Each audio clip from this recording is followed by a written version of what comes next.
if I know how to act skit very well, I think this is the time for me to even add a skit I will title The Return of Evil Men in Nigeria.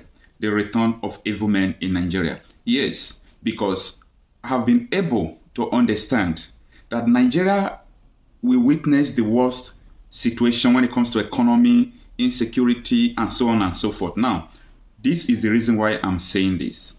When you look at the secondation of leadership, I'm talking about the legislatures, including the Senate and House of Rep, the executive, you will see that these people are nothing but the same people who have been throwing Nigeria into turmoil since 1999. These people have come back to power again. I saw the ministerial list. It is the return of evil men to Nigeria. The return of evil men. The evil men has fully returned back. Who are the people handing over Nigerians' affairs today, who have not been in power since 1999, 2003, 2007, 2011, 2015, up to today? Is it Tinubu? Is it Shetima? Is it the Senate President, Akpabio? Oh my God. This is the return of evil men to Nigeria. Now, coming to look at the ministerial list, I saw almost all the whole old folks there. Come to talk of Nyesom Wike. When I saw the list, I was not surprised, because this is what I've been expecting, that Wike has been doing everything. He has been fighting so hard just to make sure Atiku did not win. The reason why Wike did not support Obi, he thought maybe Obi will not win, maybe more than Southeast, Obi will not have votes.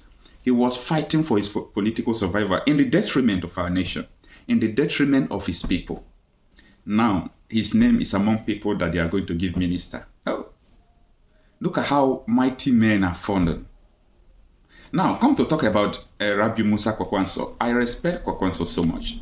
But this is the same man who refused to be a vice presidential candidate to Obi. He refused to be a running mate to Obi. Who is he now? Ordinary minister. See, Nigerians should not expect anything good from this government. Honestly, I myself am not expecting anything good from this government. However, I think the former senator, Shehu Shani, has more details about this. To have excel in the areas of health. But with the nomination which you have seen, the one that represented Kaduna State National Rufai, is a tragedy. That such a man is given an opportunity again to serve this country with all that he has done and all that he has said in office. And I don't think, if President Tinubu mean well, it is not the best time to please and appease from our governors. It's the best time to appease the Nigerians and to bring in competent hands that will deliver. As far as I'm concerned, that list, to some large extent, is a big disappointment. It is none that has been able to meet the expectation of taking the time which it has taken for those names to come out. So I think the best thing for the president to do at this time, he should know that the 8 years of this last administration was a complete waste, and that this is an opportunity for him to prove that he has the vision, the competence, and the capacity to lead this country to a higher level than the way he had met it. But with the kind of people whom he has now brought in close to him, I think there is going to be a problem. For what I know is that there are people who were brought in because they betrayed their party and betrayed their principle, and now this is the time to compensate them. And that should not be with a serious national position like this. And I thought the president, being a man that has a history of bringing the best to preside over affairs of governance, as he was able to do in Lagos State, many people were expecting that that should be the case in the country, but to a large extent it is not. If you allow me, you have also tweeted specifically, quote, "The president appointed people who betrayed others and hoping that they will be faithful, loyal, and honest to him." and they will serve Nigeria with all their strength. So looking at the list categorically speaking, it's a list of well-known Nigerians. So there's hardly anyone who's not been tried before. So what do you mean when you talk about betrayed others? Well, I've seen people who are not from his own political party, but they have always been applauded and praised for betraying their party, and now their 30 pieces of silver is the appointment they have in the office of the Ministerial office. Specifically, I'm more concerned about the one that comes from Kaduna State. Nasiru El-Rufai has been a man who has served Obasanjo and stabbed him in the back. He also was the one who claimed to be a loyal to Buhari and served him when he was out of office. I believe that that will also happen to Tinubu when things go the other way. And secondly, bringing such a person into government, what I know that he is going to be a seed of discord between the president and the vice president. He's also going to plant a seed of discord between the president and cabinet members. He's also going to be the source of crisis between the president and people who are outside his cabinet. And this should be marked, this should be bookmarked, this should be kept. It is going to happen. So for also a person who has presided over the affairs of Kaduna State with such bigotry, religious iniquity and injustice against people who are not from his faith, I don't think that person deserves a place in anywhere in government in Nigeria. That is for that. And generally, I will say that as far as the president is concerned, when it comes to the issue of getting things right in Nigeria, and he must ensure that whoever is going to be there, first of all, has the vision, the capacity, the competence, and the general acceptability on the side of Nigerians. And this is a key, knowing where we come from. We come from a past where the president has appointed people who served for 8 years and delivered nothing, and he was unable to remove them because he felt they should be appeased because they supported him in office. And I think if Tinubu tried to lay the foundation of his government on this thinking, certainly it's going to fail like the way Buhari failed.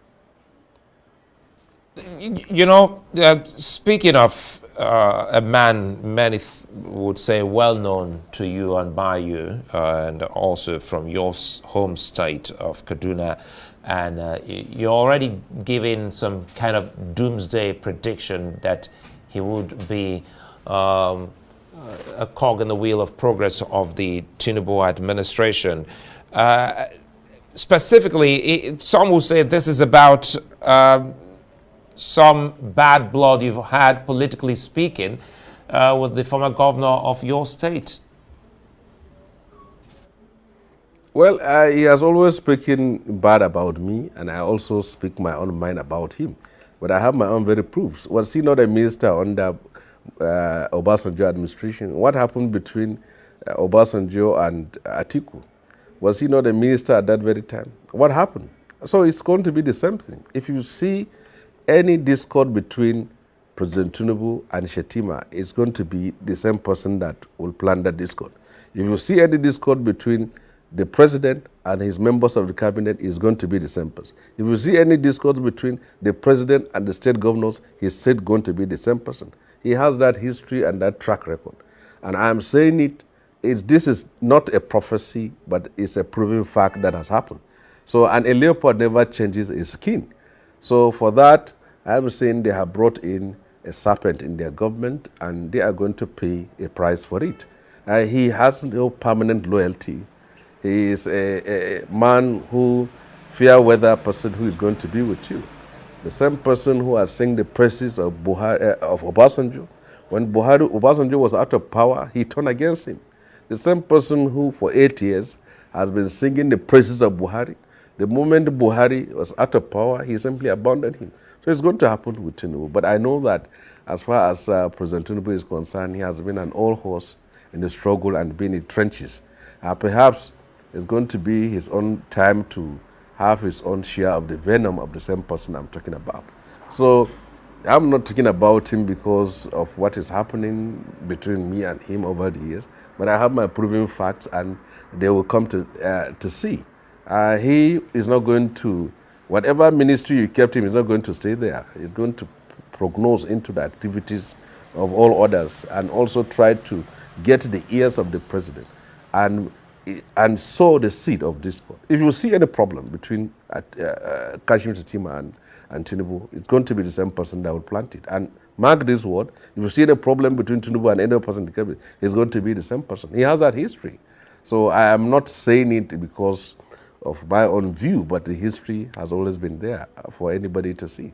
So to me, all I will say is to President Tinubu, whoever you appoint to office, let it not be like the Buhari administration where you are appointed into office and given a certificate of 8 years.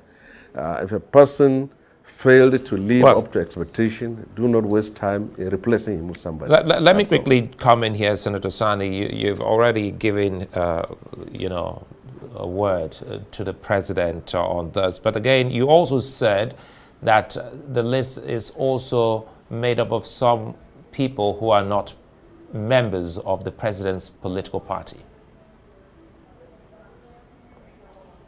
As of course, the governor of Rivers State is not a member of the political party, but he is compensated for supporting Tinubu to office. I don't have any problem with that. I think that is his own idea. But what I believe is that it's like marrying a woman who has been unfaithful to someone, hoping that she's going to be faithful to you. So if you are bringing someone who has betrayed another person, hoping that he's going to be faithful, loyal, and honest to you, as our national pledge says, and also is going to serve the country with all his strength, well, all we can say is to conclude and say, so help you God. But as far as I'm concerned, I think Tinubu will have done better than the list which he is portrayed. But for the fact that ministerial appointment is not permanent for 8 years or 4 years, I believe that the colors of those whom he has now enlisted as his ministers is going to be out, and then he will have a decision on what to do as far as they are concerned. Once a senator, always a senator. Let us in on what you expect from your colleagues in the 10th Assembly to do from Monday as they, embark on screening. Well, I don't expect them to do anything differently. The ruling party dominates the National Assembly, and I don't think they can disqualify any person. So far, they are going to present themselves for screening, and from the indications I've seen, many of them are going to scale through, except if there are security reports that are attached to their own CV that says otherwise. But in all honesty, I believe that is what's going to happen. But it is also the time for the opposition members, the PDP, the Labour Party, and APGA, to do the needful to ensure that those people who are going to appear before them are grilled. And for the fact that challenges are things that we face as a country today, if you're going to be a minister of housing, you should convince the National Assembly that you are experienced in that field. It's going to be the minister of power, minister of aviation, minister of works. There should be specific question for which you're going to convince the legislators that you are capable of holding such positions. It's very necessary. During our time, we simply ask general questions, but I believe that this time around, they will have specific questions for every of these nominees, and they should be able to use their own wisdom and the courage to know that each person they have approved for him to be a minister of a country should know that the fate of the country hangs on his shoulder, and he must deliver. So it is a screening time is one of the most important segments in the spectrum of governance, and they should do all they can. But I don't think, from what I have studied at a distance, that they can do a lot in terms of disqualifying them, but they should try and do their best. Do you think that they'll not be able to do more than expected? The ruling party dominates both the Senate and the House of Reps. And even though it's the Senate that does the screening, the votes will usually be those who say yes or no. And most likely, my friend, the Senate President Pabio, is going to approve most of them. At least the government is new and the people who are coming in are mostly from the ruling party. But I believe that there will still be an uproar as of one or two of these nominees.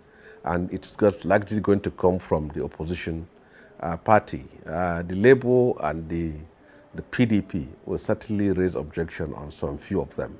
But at the end of the day, the Senate President is most likely going to overrule them. Well, looking at the critical needs of Nigeria, are there names you think should be given some specific portfolios on the day? Well, as far as I can see, I've seen all the names, and then I believe that the DSS and other security agencies have done their work diligently. Until the portfolios are being attached before one can say one can do this or not. But one which I can vouch for is the nominee from Bauchi State Party, whom I believe has been a man who has excelled both nationally and globally, and he has a lot to deliver. And others, I also have, they have their own track records, but until their names are attached to their portfolios, then you will know whether they can deliver or not. In all honesty, Wike, even though he has turned against our party, he is one who has also performed very well in areas of infrastructure in the state. So I believe that he has something to deliver to the government. But in general terms, I can see other issues that are likely going to come up from the opposition side. So expect very little questions from the ruling party at the National Assembly, but from the opposition side, certainly they are going to raise issues, and I believe that they have loaded their gun waiting for that day. And are you excited about the seeming, increase in women's inclusion in the cabinet? Well, the Beijing Declaration made it very clear that it should be 35%, and I think until that is met, if not, we're still not different from where we come from. There should be serious participation of women and young people, and many people thought that President Tinubu, being a talent hunter, one that has brought people from obscurity, and because of what they have as talents and brought them to the position of prominence, many people thought it's going to be the same thing. Nigerians thought that they will see fresh faces, people who are being pointed, detected, and brought out because of specific achievement which they have done, and they are fresh in the eyes of the public. But you see people in their 60s, 70s, still brought into government. It seems that we are still within that problem which we have in the past. Most of those that are supposed to have been in this cabinet are supposed to be people younger than 50. And I think that could have been the best for the country and also the best for his government. He will have had the opportunity to give them the platform to also prove their worth. But it's still people who were once ministers brought in as ministers, people who were once senators brought in as ministers, people who were once governors still brought in as ministers. So you can see that it's still the same cycle going on, hoping that we are still bringing the same people thinking that they will do something differently. We are where we are today because all those who have held executive positions in this country, position of power and authority, have failed. and we are still bringing them back again. What ideas do they have that they have not been able to use it for us to move from where we are? Nigeria is facing a serious economic and security and even political challenges. So it's thought that this government will be that will be mostly populated by younger generation, but that is simply not the case. Senator Shehu Sani, many thanks for your time. Well, that's it for this edition of Arise Prime Time. Do join us again tomorrow from me and the entire team here in Abuja. Thanks for watching and goodbye.